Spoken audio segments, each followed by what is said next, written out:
Assalamualaikum warahmatullahi wabarakatuh.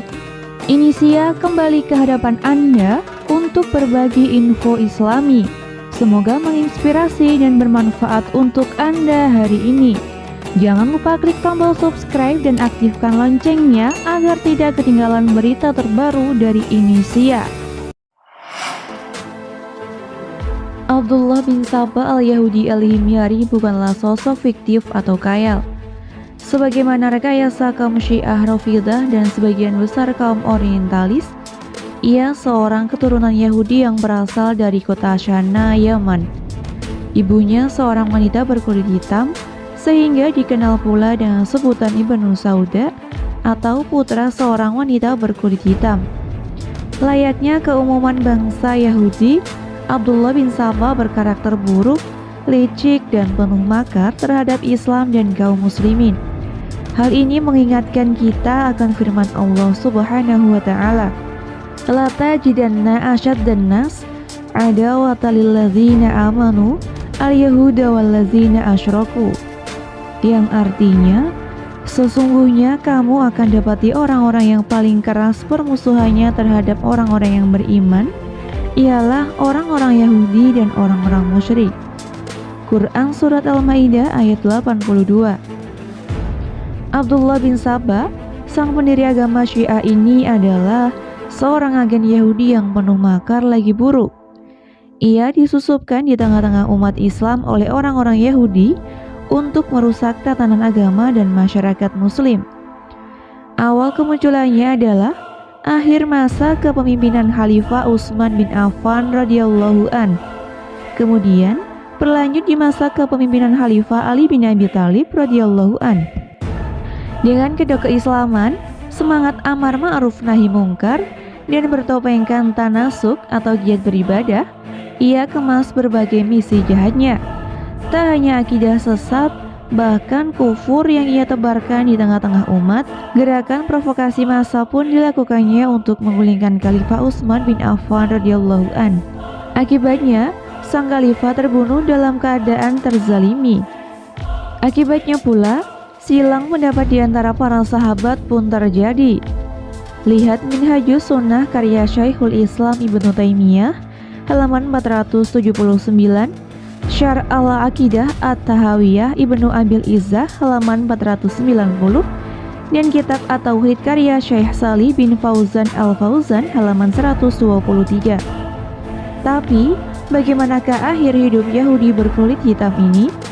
Riwayat populer menerangkan bahwa Khalifah Ali bin Abi Thalib menghukumnya dengan membakar ia dan kroni-kroninya yang lantas diprotes sepupu Ali, Abdullah bin Abbas, sang penerjemah Al-Quran. Abdullah menyatakan, "Jika aku menjadi kamu, aku tak akan melakukan hal itu. Ini sebagai teguran hukuman mati dalam Islam, tidak boleh dengan membakar. Membakar adalah hak Rabbul Izzah."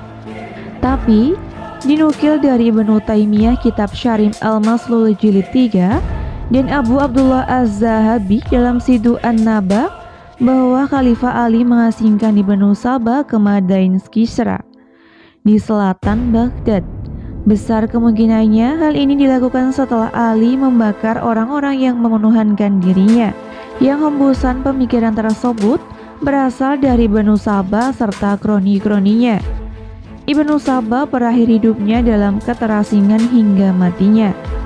Jarir bin Qais pergi ke Madain setelah peristiwa terbunuhnya Khalifah Ali bin Abi Thalib oleh Ibnu Muljam. Ternyata di Madain Jarir bertemu Ibnu Saba. Jarir mengabarkan bahwa Ali telah wafat terbunuh, namun Ibnu Saba malah mengingkari kematian Ali. Sebenarnya Khalifah Ali hendak menjatuhkan hukuman mati bagi Ibnu Saba, namun ada yang berkata pada Ali, "Jangan sampai dia Ibnu Saba tinggal di negeri yang di dalamnya ada aku." Sebagai ungkapan ketidaksukaannya terhadap figur Ibnu Saba yang doyan mengumbar fitnah dan makar, maka Ali mengasingkannya ke Madain. Sebab lain bahwa di pasukan Ali ada yang loyal dengan Ibnu Saba. Saat terbunuhnya Khalifah Utsman bin Affan, komplotan membunuh Dzunurain tersebut ada yang masuk ke barisan Ali bin Abi Thalib. Tentu, pendataan pasukan di kala itu tidak seperti abad-abad selanjutnya. Maka, meski diketahui kelompokan Ibnu Saba yang juga komplotan pembunuh Utsman, namun tidak diketahui pasti siapa individu-individunya. Sedangkan, ajaran Islam mengharamkan asal menuduh tanpa bukti.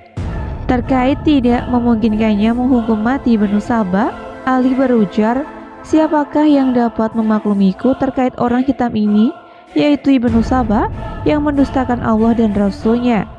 Jika bukan karena dia telah keluar menemui sekelompok orang yang mengumumkan permintaan surga kepadaku, sebagaimana aku diseru terhadap darah penduduk Nahrawan, yaitu melawan Khawarij. Niscaya, aku buat di antara mereka jadi timbunan." Hal ini disebutkan dalam kitab Syarh Dr. Khalid Kabir Al-Kemelut di masa Utsman yang mengutip kitab Asy-Syahrim Al-Masul Syekhul Islam Ibnu Taimiyah jilid 3. Wallahu a'lam bishawab.